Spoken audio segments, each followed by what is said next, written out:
Hello guys, welcome back to my YouTube channel. നമുക്ക് ഇന്നൊരു journal supplies ഉണ്ടാക്കിയാലോ? അപ്പോൾ നമുക്ക് വേഗം വീഡിയോയിലേക്ക് കടക്കാം. നമ്മൾ ആദ്യം ഉണ്ടാക്കാൻ പോകുന്നത് പാറ്റേൺ പേപ്പേഴ്സ് ആണ്. അതിനായി ഒരു A4 ഷീറ്റ് എടുത്ത് 4 ആയി മടക്കി മുറിക്കുക. എന്നിട്ട് നിങ്ങൾക്ക് ഇഷ്ടമുള്ള പാറ്റേൺസ് കൊടുക്കുക.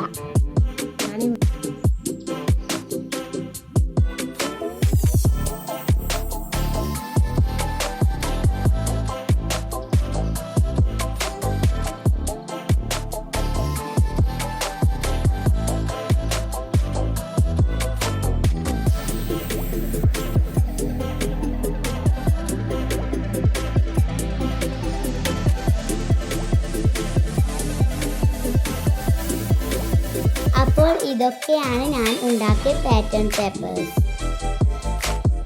അടുത്തതായി ഞാൻ ഉണ്ടാക്കാൻ പോകുന്നത് പോളാറൈഡ്സ് ആണ്. എന്നിട്ട് ഒരു A4 ഷീറ്റ് എടുത്ത് അതിനെ 6 ആയി മടക്കി മുറിക്കുക. എന്നിട്ട് ഓരോ പേപ്പറിലും മുകളിൽ സ്ക്വയർ വരച്ച് നിങ്ങൾക്ക് ഇഷ്ടമുള്ള കളർ കൊടുക്കുക. എന്നിട്ട് അതിൻ്റെ ഉള്ളിൽ ഇഷ്ടമുള്ള ചിത്രം വരക്കുക. ഈ ചിത്രങ്ങളൊക്കെയാണ് ഞാൻ വരച്ചത്. ഇതിൻ്റെ എല്ലാം ഫൈനൽ റിസൾട്ട് ഇതാണ്. അപ്പോൾ ഇഷ്ടപ്പെട്ട please like and share and subscribe.